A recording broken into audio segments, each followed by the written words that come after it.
It's the Dep Lewis Show. The Dep Lewis Show. It's the Dep Lewis Show. It's the Dep Lewis Show. The Dep Lewis Show. It's the Dep Lewis Show. It's the Dep Lewis Show. The Dep Lewis Show. It's the Dep Lewis Show. Welcome to the Dep Lewis Show, episode 128. This is your host, Dep Lewis, and today is Sunday, May 11th, 2025. A great day for a podcast about video games and more. So thank you so much for being here. I hope you're doing great out there in the world. Wherever you are, whenever you're listening to this, just thank you so much. The first order of business, though, is to ask you to follow Dep Lewis Show everywhere. Full episodes of Dep Lewis Show available anywhere you can find a podcast. So find the best place to subscribe and listen weekly, places like Apple Podcasts, Spotify, Google, YouTube, Amazon Music, and more. If you'd like to support the show even further than just listening, patreon.com/Dep Lewis Show is available if you'd like to subscribe monthly. Also, Venmo at Dep Lewis Show is available any day, anytime, for any amount if you would like to support the show. So for today's show, we have our three sections as always. The first section, I'll tell you about what video games I've been playing.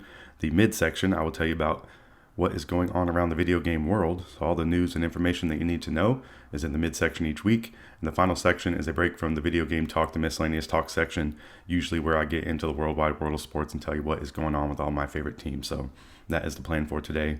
And just welcome to episode 128.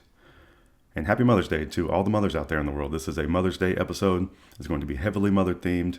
We're going to be talking about all the mothers throughout this episode, all the video game mothers, all the video game moms, anything mom related. This is going to be a Mother's Day episode. I'm just kidding on that part, but happy Mother's Day is not a joke. Happy Mother's Day to all the great mothers out there in the world, including mine. And be nice to your mom. And you should always be nice to your mom every day. That is the PSA here for Mother's Day. So shout out to the moms out there in the world. All right, so let's get into the show. And what have I been playing? What video games have I been playing? I've been playing a lot this week. I'm waiting on the Switch 2. So I am in basically a holding pattern, and I have been jumping around all the video games that I want to eventually complete. So I've been playing some of The Legend of Zelda Breath of the Wild. I am back playing. I'm doing some more file hopping here. So, I'm a crazy video gamer, I got to say. I decided to make an offline profile to play offline games in. And with the release of the Switch 2 coming out, you can get the upgrades for Zelda for free if you are a Nintendo Switch Online. I believe you have to be an expansion pack member, but I'm not sure. It could just be a Nintendo Switch Online member. You get the upgrades for free. So I looked back to my main profile's Zelda file, and I'm a little bit behind in terms of the story, but I'm a little bit ahead in terms of resources. So I think it's a fine trade-off, but I am going backwards a little bit. I have not completed the first Divine Beast in this other file. So, this is the story of the Dep Lewis Show, if you've ever been a listener.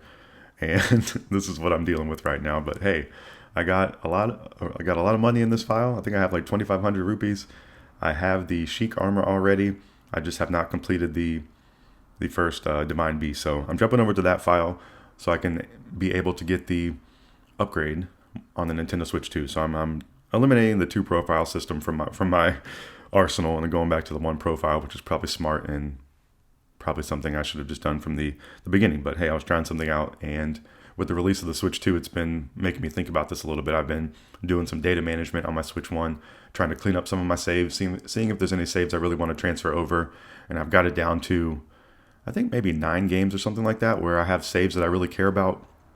So I think it should be pretty seamless. I have my Zelda file going right now, and when I get the Switch 2, I'm going to download my digital copy or my virtual game card, and then I should be able just to access the upgrades based on that. So I think it's going to be simple as that. So I keep saying I think, but the cloud save functionality is helpful in these times, and being an online member is helpful when in these certain situations. So just things I've been thinking through, getting ready for the launch of the Switch 2. So I am playing The Legend of Zelda Breath of the Wild. I do have plans to complete this game. I've been saying it all year. I've been making some good progress. I'm taking a minor setback for a major comeback right now, though. And I have a lot of fun with this game. So I think, one day on this show, you're going to be hearing me saying I completed the Breath of the Wild, and it's going to be a glorious day.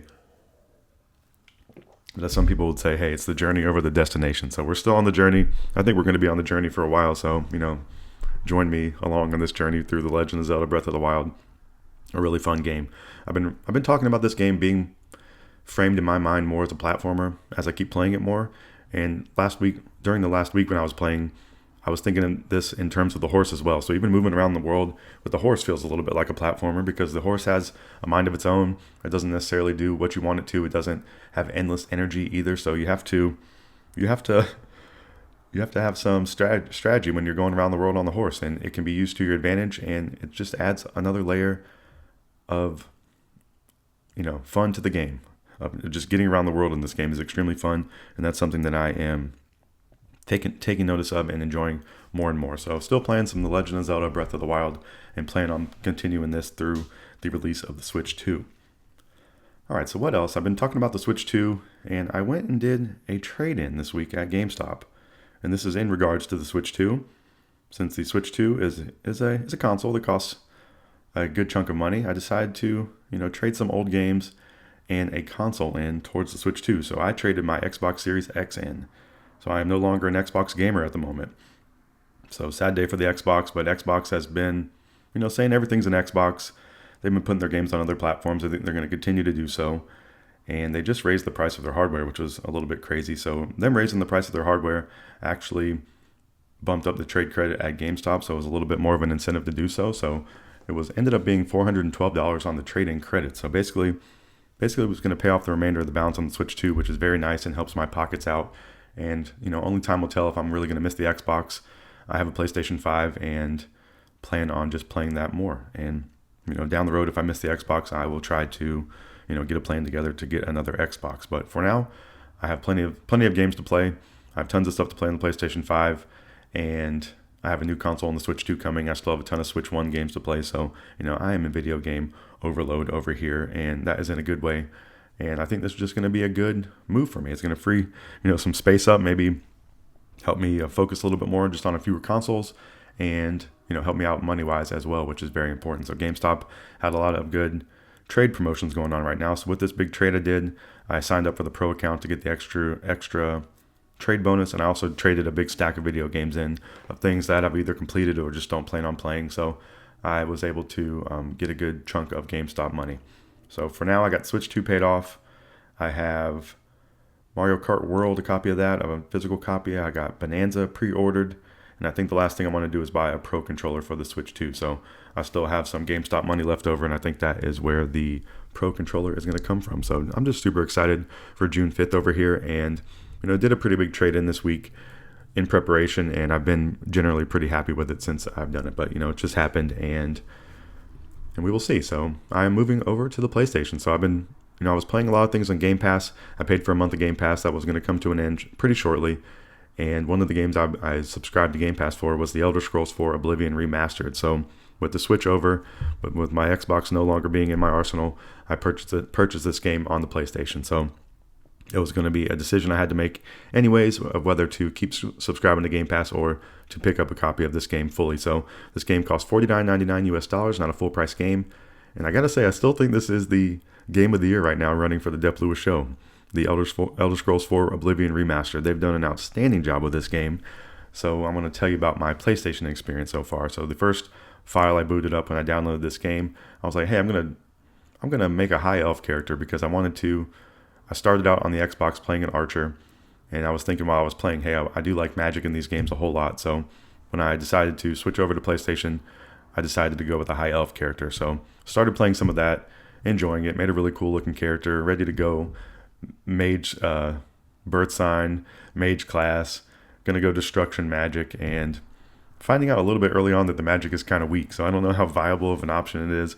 I don't know if you're able just to spam the magic, if I need to mix some other things in there. But it was a little bit of a struggle early on fighting even the rats in the tunnels going on. But I think it would be a thing that you can build up and get over. But yesterday I just decided to make a new file of an archer. So back playing an archer as well. So I have two files going. I don't know which one. I'll just kind of pick up with whichever one I want to. But the archery stuff in this game is extremely fun. And I think that has been the biggest takeaway from playing this game so far for me. And the combat has been, it feels really good to shoot the bow and arrow. So I think that is what I want to do. The magic feels pretty good, but switching back over to the bow and arrow I think feels a little bit better. So I have these two files now that I can jump in and play. This game is pretty wide open. You can follow the main story, or you can just kind of go do anything you want to in the world. So I'm just having a whole lot of fun with this game, jumping back into this world. This is a game that I pretty much, I don't know if I 100%ed it back in the day, but I completed a great portion of this video game, so extremely familiar with everything that's going on. But it's just nice to see it with the modern upgrades, and it plays a little bit more like a modern game, and just all the charm of this game is still there. All the cool writing of this game is still there. And the atmosphere and the setting is cool. The environment, like there's a lot of great stuff going on in this video game. And I think this remastered version has only elevated everything it was doing great in the original game. So I really highly recommend this. Like I've been saying, I think this is in the running for Game of the Year for my show so far. And there are not too many games on that list from this year, but I think it's a really strong contender so far. We do have the new Switch coming out, so that's probably going to take some precedent on my list, because I really am anticipating those games being great. But this game should be on my list in some form or fashion, I would say, unless the rest of the year I just, play tons and tons and tons of new video games, but we will see. So I've been playing The Elder Scrolls 4, Oblivion Remastered over on the PlayStation 5. And then, so I mentioned I traded in my Xbox, so now I'm officially playing Persona 3 Reload on the PlayStation exclusively. So, rest in peace to my Xbox save file, which is, it'll just be over there. That's the cool part about your Xbox digital stuff. If I was to buy an Xbox tomorrow, I could just load up my save from the cloud from pretty much any game that I've played in the last 10 years on Xbox. Like, it's really, really good in that way. But my Xbox file was my file that was further along. I just got to the section where I could start gardening, but now I am back on the PlayStation. So I have another minor setback for a major comeback. The good part about my the PlayStation version of this, for me, my file over there, I'm playing on easy. So a little bit of gamer cred, or I might actually be playing on normal. It's either easy, it's probably easy, it might be normal, but my Xbox version was like the easiest of the easy difficulty. So if you want to give me some street cred out here, I am now playing the harder save file that I have going. But this game, I'm enjoying it more and more. I really love the music in this game. I'm trying to think of all the things I like about it. I like going to Tartarus. I like the combat in Tartarus. I love the weaknesses. I love the personas. I love the fusions. I love the different characters in your party. And then I also love the outside world stuff. So Tartarus is kind of like your dungeon, and then you have your outside world stuff, which is the school and the town and the city. And I really enjoy that part too, because I've been saying it's a kind of like a life sim. There's all these things you can go do and spend your time. You can choose it yourself. If you choose one, there's trade-offs. You can't do everything, so you can't build up all your stats at once. But it kind of encourages you to vary what you do, vary your social interactions. And I think it's just some kind of like nice lessons for life in general. So the open world kind of stuff is really, really fun, very relaxing.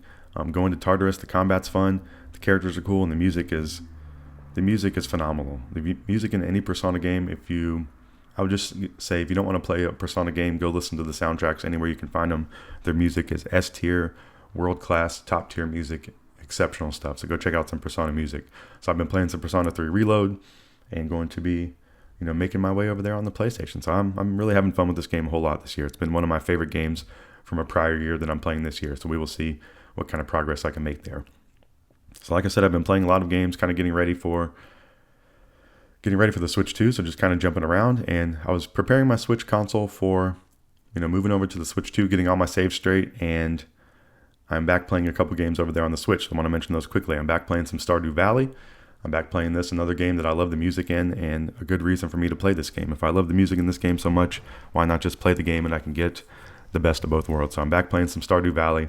I have a save file. I have two save files going on the Switch. One is an older file I've been playing from, I'm like 2 years in on the save, and then I started a new current file, which I think I'm going to try to make progress on more so, and do a little bit more of the RPG play in this playthrough. My other file I had going was pretty much strictly just a money run. I wasn't really talking to any of the characters, interacting with anybody. It was just me trying to build up my farm somewhat and make a lot of money.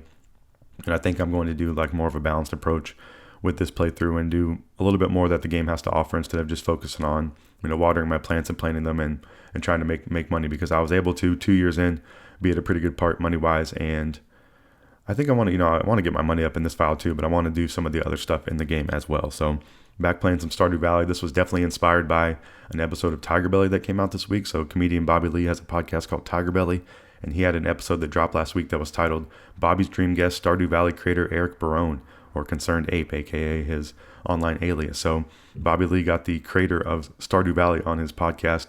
It was an amazing episode. I really highly recommend going to watch it. I don't know if you know Bobby Lee, but if you like Bobby Lee, it'll be an added bonus. So this was posted last week. It's around an hour and 35 minutes in length, and it was really, really cool to see Concerned Ape on the podcast talking about his game. Bobby was fanboying out over it just in a really kind of cool way, and it seemed like a really, like, kind of one of those, like, don't meet your hero moments, but it was you should meet your hero moment in this way, because Eric Broen was extremely cool. He was, giving Bobby compliments on Bobby was finding out some things in the game that other people haven't even done, or Eric hadn't even thought of himself. So just some really cool stuff there. His explanation of the process of making the game, and I think he seems like a stand-up guy, and it really did inspire me to go want to boot up that game and play some more of it. So, please go check out that episode if you want to watch a really, really cool interview with the creator of Stardew Valley. So been back playing some of that, and I've also been back playing some Hollow Knight. So Nextlander last week was streaming, it was actually just Vinny and Alex. I don't know if Brad's been called to jury duty, so I don't know if he was missing the stream because of that. But Vinny and Alex were playing some Hollow Knight, and this kind of got into my brain that I should play some more of this as well. So this is kind of my game right now in my mix of games that I have to get good at. So I think it's nice to have one of those. I've been playing a lot of RPGs lately at differing difficulties, and so it's nice to push myself a little bit here video game wise. I'm doing that with The Legend of Zelda Breath of the Wild. I'm trying to complete a Zelda game, but then Hollow Knight's going to be, or I'm propping it up to be a game I can jump into and try to make some progress and get better at over time. So Vinny was mentioning on Nextlander how it would be cool to be caught up for a Silk Song, and I'm kind of in the same vein. Vinny was showing off his late game playthrough, showing the map, and really kind of selling me on how much fun he had playing this game, how it was challenging, relaxing, fun, and he was trying to 100% it. So I'm not generally one of those type of players, but it was making me interested in just playing this game and seeing how far I can get in it. So back playing some Hollow Knight as well. So I have a million video games that I can play, which I'm very thankful for. There's new games being released all the time. So people talk about a video game crash coming. Maybe the video game world is going to change up in a little way, but there are endless great video games out there at all different price points, and I think the hobby is accessible as ever. There's different options to get in. You don't have to spend all the money in the world, and I think that is a great thing. So, just go video games. I've been having a whole lot of fun playing them, reading about them, talking about them, going to the video game stores, and then podcasting about it. So it's been extremely fun and a great time to be a video gamer, in my opinion. So that's everything I've been playing this week. The Legend of Zelda Breath of the Wild, The Elder Scrolls 4 Oblivion Remastered, Persona 3 Reload, Stardew Valley, and Hollow Knight. And I am no longer an Xbox gamer at this point. No beef with the Xbox. I just traded it in to help pay off the Switch 2. Could own an Xbox again in the future, but it seems like Xbox is kind of going in a general multi-platform, kind of wide open direction anyway. So I'm really going to wait and see approach to see how much I'm going to miss it, and I will keep you updated on here as well. So, thank you for listening to this first section of the show. That's everything I've been playing.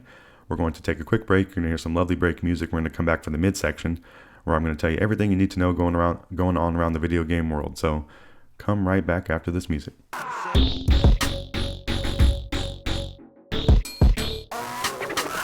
Welcome back to the midsection of Dep Lewis Show, episode 128. This is where I tell you about everything you need to know going on around the video game world. So the first thing I want to talk about is something I'm very excited to tell you about, and that is news regarding GiantBomb.com. So last week's episode was the episode where it seemed like Giant Bomb was dead in the water. Their parent company Fandom was trying to impose brand safety and a bunch of restrictions on the podcast, and it was just kind of imploding. So yesterday, I believe it was, the news was announced that GiantBomb.com is now 100% independent. This is an update from yesterday, so May 10th, 2025. This was announced at PAX East, where during a Giant Bomb panel, it was revealed that Fandom had sold Giant Bomb to two of its staff, Jeff Baclar and Jeff Grubb, who will be running it as an independent operation from now on. As Baclar and Grubb put it in a joint statement, Giant Bomb is now owned by the people who make Giant Bomb, and it would not have been possible without the speedy efforts of Fandom and our mutual agreement on what's best for fans and creators. So I'm super happy about this news. I think it's a great thing to happen. It's an unexpected thing to happen, and I am wishing them, all the best in the world on this new endeavor of GiantBomb.com being 100% independent for the first time ever, which is out, kind of hard to imagine. I am on, Jeff Gerstmann watch. I would love to hear what he thinks about this. I don't know if he's spoken on this yet. I'll be, keeping my ears to his podcast to see what he thinks about this. I think it's, a huge win for anyone involved with GiantBomb.com. I think it opens up new possibilities for them going forward in the future, and I just hope that is going to be a success. So definitely super cool news that GiantBomb.com is now 100% independent. So more of what they have to say about this so this is what Giant Bomb has come out and said. So they posted this on their website right now. So I want you to know all the information, all the details you need to know about this new era of GiantBomb.com. So after over a decade of corporate ownership, Giant Bomb will now truly be independent. They do not work for a corporation anymore. They work for you and us.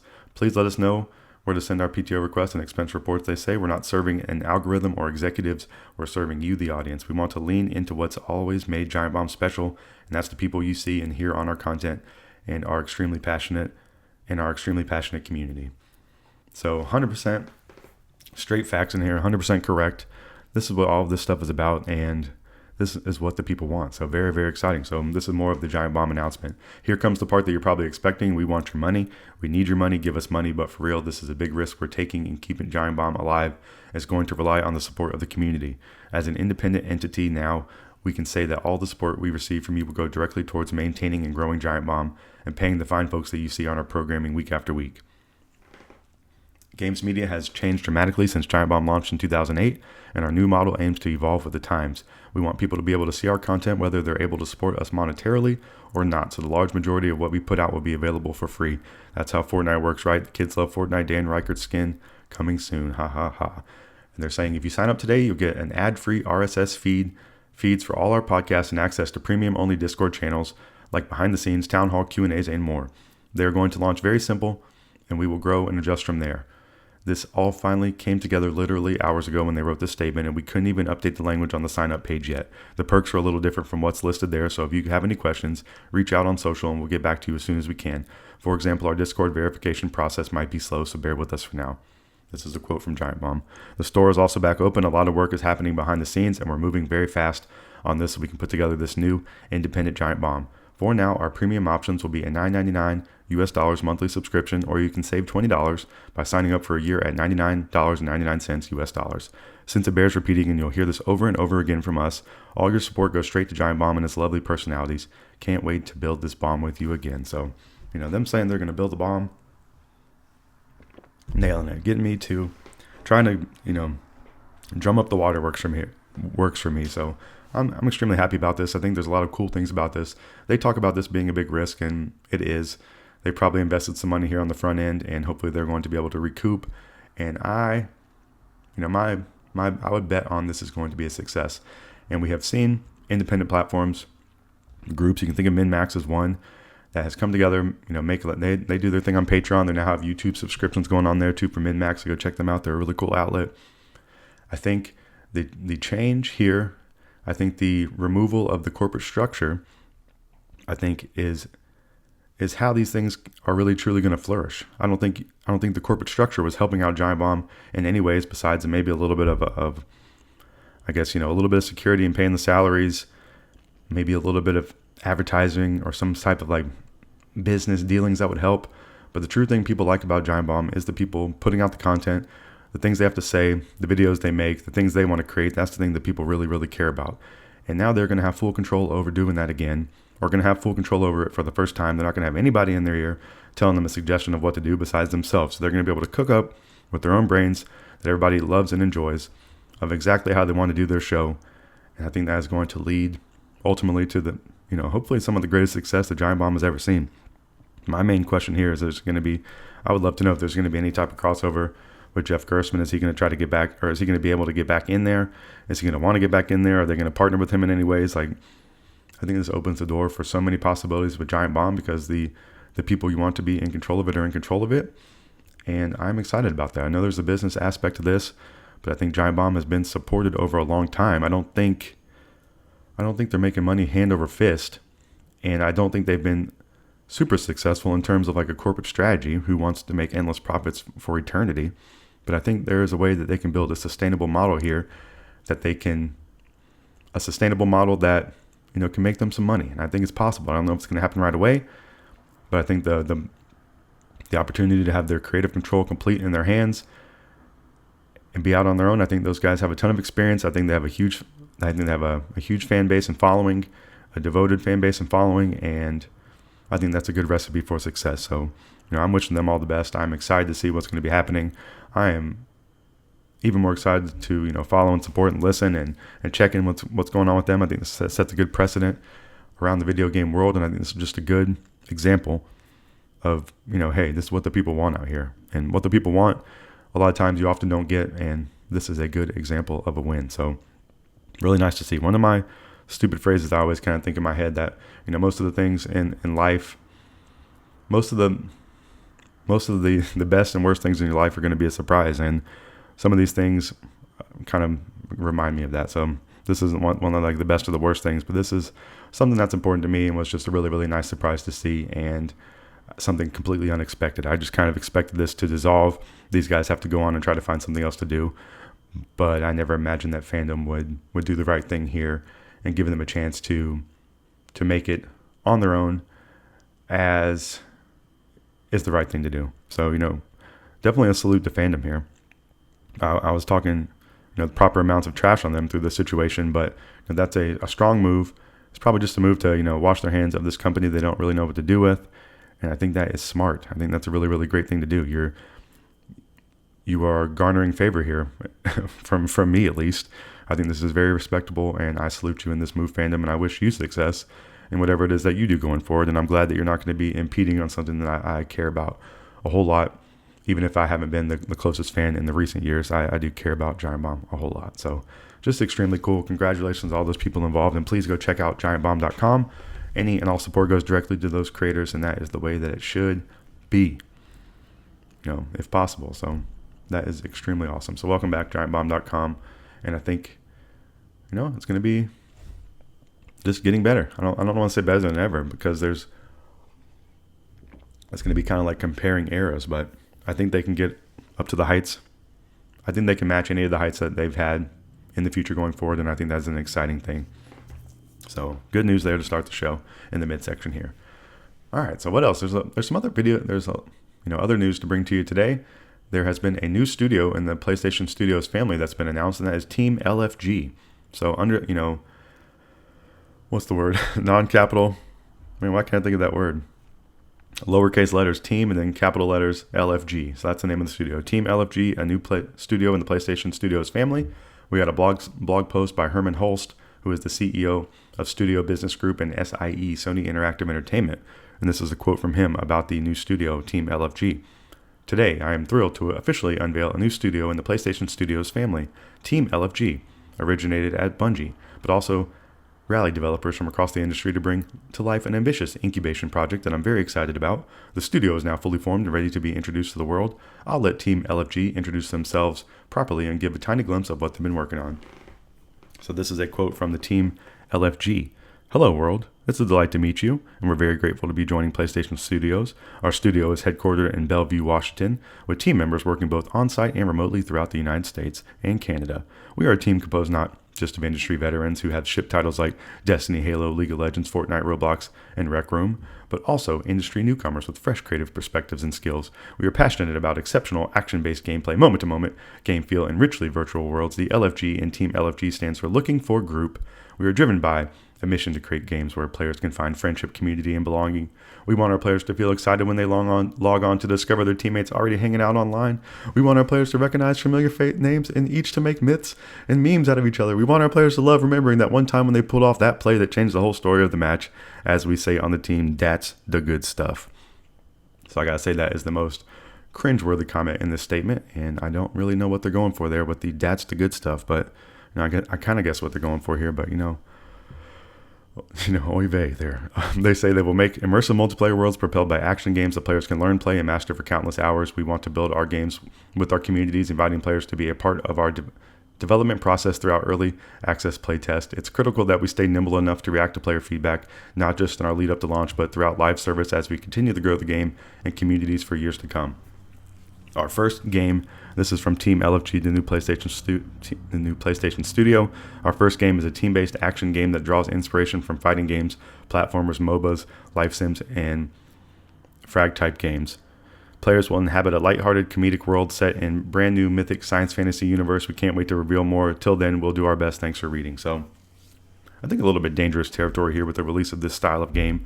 We just saw the disaster of Concord last year, and this game is basically has all the trappings of one of those and what it's talking about. I think that's a little bit of a miscalculation here in the announcement of this studio. I think it's a really tricky time to be releasing a live service game, and I think it's also very risky. So I think it's a little bit weird that they are delving into it that much here before, showing off their game. I think they should kind of let the game do the talking for them here with these live service things. I think the build up to these are only going to get negative feedback, especially talking about all these things in here. Like they're really trying to put the cart before the horse. They're saying they want you to be able to jump into somewhere where one of your friends is already going to be hanging out. It's like, that's a really, really tall order with the amount of games that people are out there playing, all the live service games that people are currently playing. It takes a lot for them to jump over to a new one, add a new one into the mix, or completely move on to a new one in general. So I think it's just a tough thing, and a little bit strange that this is their lead announcement, but I guess if this is what they've been planning for a while, I mean, what else can you really do here? But I think this is a uphill battle for this game coming out, whatever it may be, but it seems like they have some good pedigree there at the studio, and PlayStation is definitely invested in that. So teamLFG is a new studio for PlayStation. All right, what else is going on around the video game world? Some Microsoft news. There was the big acquisition from 2023 where Microsoft purchased Activision Blizzard for $69 billion, a few billions, not too much. And the Federal Trade Commission, the FTC's appeal to block Microsoft's $69 billion deal to acquire the company behind Call of Duty was denied by San Francisco's 9th U.S. Circuit Court of Appeals, further cementing the purchase. It was a move decided by a 3-judge panel that brought an end to the FTC's questioning of the July 2023 decision to allow Microsoft to finalize the purchase. The FTC's appeal could have presented a late roadblock to continuing operations as normal, and now that its efforts have failed, it seems the pursuit is finally over. So Microsoft has definitely been, pushing forward with their business of their Activision Blizzard deal and putting those games out and put them on Game Pass, and having the Call of Duty train keep rolling. And this one's officially in the books, in the court's books, that the deal is finally complete. So Microsoft officially owns Activision Blizzard, and the appeal has been officially denied. All right, so that was the news there. So, all right, what else is going on? This was the initial lead for the news until the Giant Bomb news got dropped last night, because this is a pretty big event here. And let's see here. So I think we did get the Grand Theft Auto delay last week, I believe it was when that was announced. And this week we have a new Grand Theft Auto 6 trailer, and trailer 2 was released. It's 2 minutes and 46 seconds in length, and it's Vice City, USA. They have a song from the Pointer Sisters, Hot Together, going extremely hard during this trailer. Really, really cool trailer, so please go watch it. And showing off more than Grand Theft Auto 6 than we've ever seen. So in Grand Theft Auto 6, Jason and Lucia have always known the deck is stacked against them. But when an easy score goes wrong, they find themselves on the darkest side of the sunniest place in America, in the middle of a criminal conspiracy stretching across the state of Leonida, forced to rely on each other more than ever if they want to make it out alive. So the two characters we've been introduced, the two main protagonists, are Jason Duval, who wants an easy life, but things just keep getting harder. Jason grew up around grifters and crooks. After a stint in the army trying to shake off his troubled teens, he found himself in the Keys doing what he knows best, working for local drug runners. It might be time to try something new. And the other character, Lucia Caminos. Lucia's father taught her to fight as soon as she could walk. Life has been coming at her swinging ever since. Fighting for her family landed her in the Leonida Penitentiary. Sheer luck got her out. Lucia's learned her lesson. Only smart moves from here. So they have announced there are going to be 6 main map locations: Vice City, Leonida Keys, the Grass Rivers, Port Gellhorn, Ambrosia, and Mount Calaga National Park, or Calaga. Maybe it's Calaga. And then this game has a May 2026 release date, and the new trailer is extremely cool. It shows the character models are cool. All the stuff going on seems cool. It just seems like an extremely good Grand Theft Auto 6 trailer. We're seeing a little bit of the wackiness with the ammunition promo in there, but most of the game, they're kind of showing off some of the serious kind of story beats going on here. So I think this is kind of like the introduction to the story of the game, and I think it seems like a really interesting setup. I think both of the main characters look cool. I think the side characters look cool. I think it looks kind of like a movie. I think the graphics look incredible. They're saying this game in this trailer is running on a base PlayStation 5, so I think that is extremely impressive, and I don't know why I was so impressed or surprised by it, because these are the creators of Red Dead Redemption 2, one of the greatest looking video games of all time, that came out 2018, I believe is the date. So this is a studio that's been working on their tech and all their internal stuff for that long, and putting all their hard work and blood, sweat, and tears into this game. So the fruits of their labors are coming out, that this is an extremely high fidelity, beautiful looking video game, and it's extremely impressive. And for all the money put behind it and all the time put behind it, the end result is looking like it's going to be something extremely special. And everything I think I'm seeing from Grand Theft Auto 6 is looking like it's going to be a 10 out of 10 video game, and deserving of all the hype that it is receiving. So please go check out that trailer. It's extremely cool. I think I've seen the general consensus of everyone's kind of like a little bit jaw drop from watching it. Just really, really awesome, and a perfect hype builder for the game coming out in May of next year. All right. So we got an announcement of a remaster sort of thing. So Gears of War Reloaded has been announced. The original Gears of War returns, faithfully remastered and natively optimized for more platforms than ever before, featuring 4K resolution and 120 frames per second support. This is going to launch on August 26, 2025 for $39.99 US dollars on Xbox Series XS, Xbox PC, Xbox Cloud Gaming, PS5, and Steam. So PS5 in there is an interesting tidbit. Also arrives day one with Game Pass Ultimate or PC Game Pass. This supports crossplay and cross progression across all platforms, which is interesting and nice. Xbox fans who own the digital version of Gears of War Ultimate Edition receive a free upgrade to Gears of War Reloaded, so very nice there. The original released November 2006 for Xbox 360, and then the Gears of War Ultimate Edition released in 2015. So it's been 10 years later, we're getting Gears of War Reloaded. Gears of War is one of my favorite games of all time, one of my favorite franchises of all time. Not something I would be looking to really jump back into. I actually completed Gears of War 4 this year. So if I was going to play some Gears, it would be Gears of War 5. I think it's interesting this is coming to PlayStation on day one. And, hearing this news did make me feel a little bit more comfortable with selling my Xbox this past week. So I think a lot of these franchises, a lot of these games are going to be coming to PlayStation more and more. Maybe not right away, but a couple months down the road. And, I can be patient and wait. I think that's going to be okay for, the amount of games I have to play.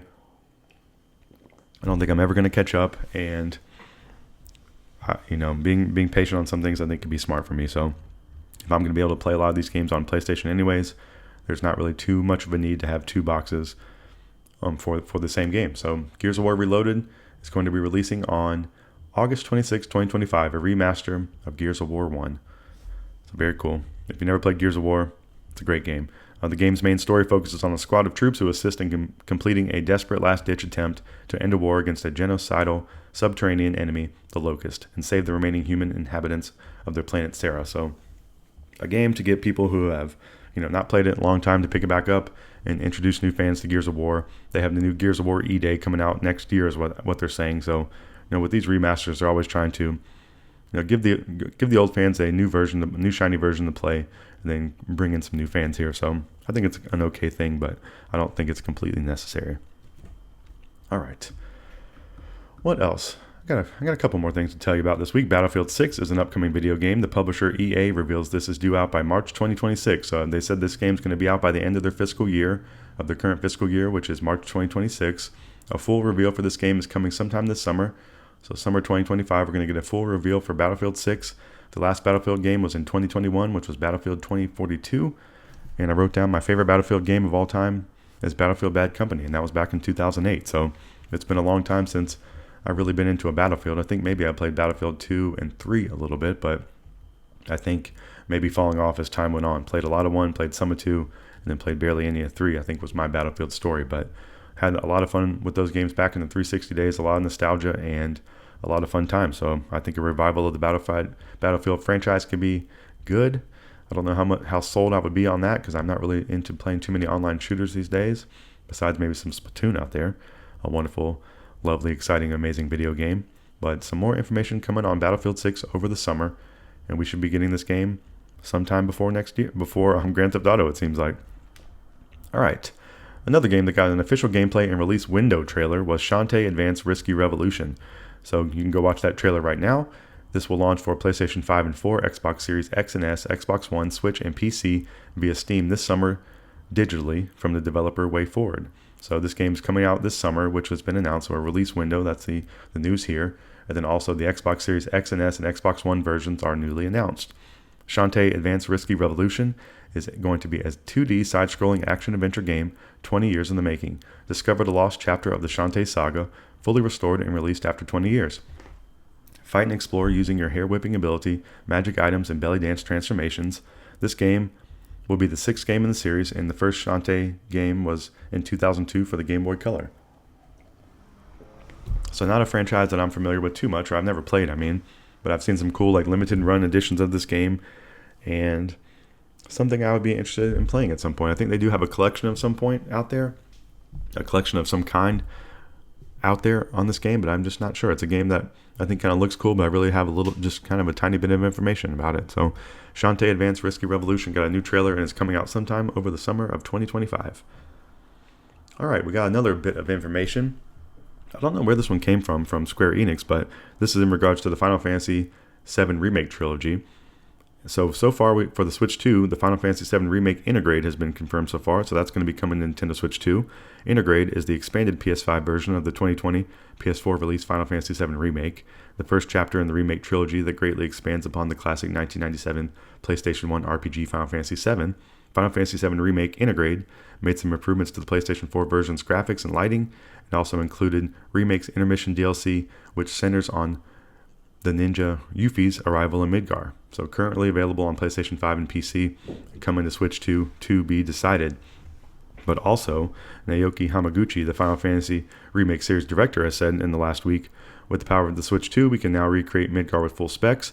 And then Hamaguchi also said, I hope players are looking forward to the Final Fantasy VII Remake series on Switch 2. So that is suggesting that Rebirth and the upcoming final entry in the trilogy will also see Switch 2 releases. So I'm very excited for that as someone who is probably going to be playing more and more games on Nintendo as time goes forward. And someone who is a fan of Final Fantasy Remake 1, I'm currently maybe 25 hours into Rebirth, and I would love to potentially play that on the Switch one day, and then potentially play the third iteration on the Switch. So maybe another good thing to be patient for, and something that I hope to finish in the future, because I really did enjoy that first game. I would say it's up there for one of my favorite games of all time that I've played. It's kind of the first RPG that I've ever completed, and it will hold a special place in my heart for that. So it looks like the Final Fantasy VII Remake Trilogy is going to be completely coming to the Nintendo Switch 2. So very exciting information there. The last bit of news for you this week is just a placeholder for Nintendo Switch 2 thoughts and talking points, because I'm very hyped and excited for that console coming out. So not too much to tell you about, but just want to put it in your brain that Nintendo Switch 2 is going to be releasing on June 5th, 2025. If there were emails going out last week if you signed up on My Nintendo Store, like Nintendo's official website, I definitely received my email this week. I'm not going to be utilizing it, I don't believe, because I already got my pre-order through GameStop, but it was nice to see those emails coming out, so hopefully another round of people were able to get consoles last week or pre-order them. So please go check your email if you're interested in that, or go sign up on Nintendo's website. I think you can still go register for that, and hopefully they'll email you promptly about it. So Nintendo Switch 2 releases on June 5th, 2025. And the big game releases I'm looking forward to are Mario Kart World on launch for June 5th. I am sort of interested now, since I've been getting into Persona and the Atlas games, of Raidu Remastered, The Mystery of the Soulless Army. That comes out on June 19th. And then Tony Hawk 3+4 is July 11th, and DK Bonanza is July 17th. So Mario Kart World is the main one there on launch. Maybe I'll pick up Raidu Remastered at some point, and then Tony Hawk and DK for July. So going to be some outstanding months for video games, and I cannot wait for the Switch 2. I'm excited, if you didn't know, and I'll be telling you all about it here on this show until the end of time. So that's the plan. So that's everything I have for you for the midsection of the show this week. We talked about the great news with GiantBomb.com being independent now, so please go check them out and support them if you would like to. We talked about the new studio in the PlayStation Studios family, teamLFG. We talked about Microsoft and the completion of their Activision Blizzard deal. The appeal has finally been denied to stop that. So that one is officially in the books. We talked about Grand Theft Auto 6 has a new trailer out there. Gears of War Reloaded is coming this August. Battlefield 6, more details coming this summer. Shantae Advanced Risky Revolution coming out sometime this summer. The Final Fantasy VII Remake Trilogy is going to be coming to Nintendo Switch 2. And then we talked about the release of the Nintendo Switch 2 coming on June 5th, 2025, the date that is extremely exciting to me. So that's everything I have for you in the midsection of the show this week. And that is all the video game talk I have for you. But that is not all the talk of the show.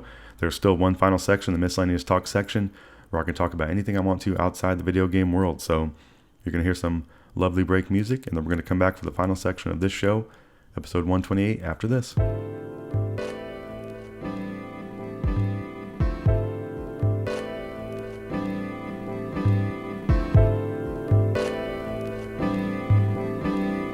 Welcome back to the final section of Dep Lewis Show, episode 128, the Miscellaneous Talk section, where I can talk about anything I want to outside the video game world. So I want to keep you up to date with what's going on with all my favorite sports teams. And we're going to start with the NFL and the Carolina Panthers. So it is the offseason right now for the Carolina Panthers.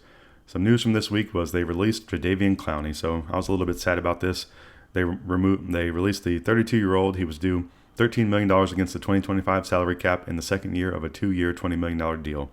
But the Panthers drafted 2 edge rushers in their second and third picks of the draft this past few weeks, and they are wanting to save some money and give the young guys all the reps here. So I think a little bit, I don't know why they're trying to save this money. I think having a veteran leadership in there is good. I think having the depth is good. Their defense was really, really terrible last year, so I think having all the depth that they can have would be helpful. But they are trying to save some money here. I don't know what they're going to do with it, and I don't think this is too much of a surprise of a move. I think everybody was kind of expecting this, even Clowney himself, and I think it is a little bit of a sad departing because I think he played some okay football with the Panthers, and I think if the defense was fully formed around him and some other guys, that it could be a lot better. So we will not get to see that, but hopefully the 2 young guys are going to be coming in and really balling out. So some of the other news from the Panthers this week, their new numbers have been announced. So T-Mac, the new receiver, is going to be wearing number 4. Nick Scorton, the new edge, is going to be wearing number 11. And Princely Uman-Mielen is going to be wearing number 33. So the 2 new big edge rushers are number 11, number 33, and hopefully going to be getting a bunch of sacks and pressures and tackles and fumbles and everything under the sun that we could be hoping for. So, hope Clowney lands on a good team. He's, a great veteran, has a lot of time in the league, and can still play some good football out there. So, go Clowney. I'm sorry that you're no longer a Carolina Panther. It kind of reminds me a little bit of having Stephon Gilmore on the team. We got him just for a little bit. They didn't want to pay to keep him around, and I think was ultimately a bonehead decision. I think it's nice to pay for some veteran leadership, but I think it's nice to have some depth. I think it is an added bonus more so than just the production on the field. So I think it's kind of a dumb move in an offseason where I think the Panthers have been making a lot of good moves. So, got to give them a dumb one. It wouldn't be an offseason without the Panthers making something that is, not appealing to the fans. But overall, I think a pretty great offseason. I'm excited for next season. And the only other thing we're looking forward to with the football season right now is the schedule release, which is taking place next week. So May 14th, the NFL schedule will get announced, and be able to look at the calendar and see who the Panthers got and when they're playing them and what the home games are going to be and that kind of stuff. So very excited for checking the schedule out in the upcoming week. So for the NBA, we're in the NBA playoffs, and neither one of my teams are in the NBA playoffs, so nothing to report there on the Charlotte Hornets or the Atlanta Hawks. And then my favorite team in the universe, the Atlanta Braves, have been trying to get their act together and have been doing so. So I want to tell you about what's been going on since last week. They played last Sunday night. They were the Sunday night baseball game against the Dodgers, and the Braves won 4-3 to close out the week. So they got a little bit of the Dodgers monkey off their back from this season. The Dodgers have been whooping their ass and taking their name, and they got a little bit of a get back there. So then to start the week, the Braves have been playing the Reds in Atlanta. So the Braves won Monday 4-0. The Braves won Tuesday 2-1 in 10 innings. Wednesday versus the Reds, the Braves lost 3-4. Thursday versus the Reds, the Braves won 5-4 in 11 innings. So playing a lot of baseball this week. And then Friday at the Pirates, the Braves lost 2-3. Saturday at the Pirates, so yesterday was a 4 p.m. game. The Braves won 3-2 in 11 innings. So a lot of baseball. So Sunday, Monday, Tuesday, Wednesday, Thursday, Friday, Saturday, not a day off. And they had 3 games go to extra innings so far for this week. So pretty rough. And then the Braves next week don't have a day off as well. So hopefully we will not be seeing any injuries. Hopefully the guys are prepared and the rotations can be rotating to get these guys in here and keep them somewhat fresh, because that is a whole lot of baseball, and having the extra innings is extra time played, extra pressure, and extra drainage to your overall stamina there. So Tough stuff for the Braves, but they've been really showing out here a little bit. They've been showing some fight. They've been showing some promise, and I've been enjoying watching them. So it's been a lot better than early on in the season, and I think they're making a lot of positive strides. It's been nice seeing a lot of the contributions from the guys, and the overall morale has been getting better. I think they got some juice going, and I think the Braves are kind of rounding into form here. So after yesterday's game, they're sitting at 19-20, almost at 500, and they are 5.5 games back in the East. So the Mets are up top in the East, and then the Phillies. So the Braves are sniffing right on the Phillies' heels, and it's the Mets that they got to chase down, which I think is totally doable. I think the Mets are very, very catchable, and I don't believe in the Mets. That might just be my Braves fan bias, but that is my belief. So today the Braves are going to play the Pirates to close out that series for this weekend. They're playing the Pirates at 1 p.m. today, so just in about an hour and 10 minutes if in real time as I'm recording this podcast, so I'm excited to watch that.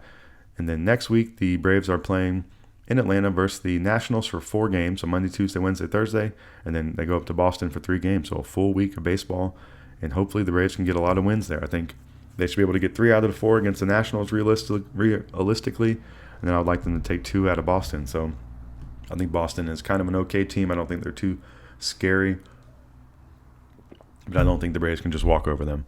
And the other bit of news that was announced this week, this was announced on May 5th of last week, so early in the week, it is determined that Ronald Acuna, my favorite player in the universe, he will not need to go back to Los Angeles to see doctors again. The team discussed this but decided no, and that the knee is good to go. He will begin his rehab assignment in May. So, today is currently May 11th, so I cannot wait to be seeing snapshots of Ronald Acuna on a baseball field. And when he's going to be in the Braves lineup, I'm gonna throw a party, even if it's just for myself. I'm gonna buy a whole suitcase of beer. I'm gonna buy a handle of liquor. I'm gonna smoke a cigar. I'm gonna jump up and down. I'm gonna order 10 pizzas. And I'm gonna wear every bit of Braves gear I have and just be excited that he's gonna be back healthy. And I hope he can play the remainder of the season. I think that's my biggest wish for this season for baseball wise. Besides the Braves winning the World Series, I would love to see Ronald back and healthy and be able to watch my favorite baseball player ball out. So, Godspeed to you, Ronald Acuna Jr., and I cannot wait to see you on the baseball diamond once again. Hitting homers, playing the field, throwing people out, stealing bases, doing all the greatest things ever in the clubhouse, just being a cool guy, and being Ronald Acuna Jr. Best player around. All right, so that's everything I have for you for the Miscellaneous Talk section this week. That's everything going on with all my favorite teams, the Panthers, the Hornets, the Hawks, and the Braves. And that's everything I have for you for the Dep Lewis Show today. So just thank you so much for being a listener. I want to reiterate some promotional talk from the beginning. Please follow Dep Lewis Show everywhere. Full episodes of Dep Lewis Show available anywhere you can find a podcast. Find the best place to subscribe and listen weekly. Places like Apple Podcasts, Spotify, Google, YouTube, Amazon Music, and more. If you'd like to support the show even further than just listening, patreon.com/Dep Lewis Show is available if you'd like to subscribe monthly. And then Venmo at Dep Lewis Show is available any day, anytime, for any amount if you would like to support this show. To support an independent podcast over here. So just thank you so much. Thank you for listening. I hope you have a great week out there in the world, whatever you are doing. And happy Mother's Day to all the moms out there in the world. Thank you for listening to this podcast. And I'll be back next week for another episode of the Dep Lewis Show.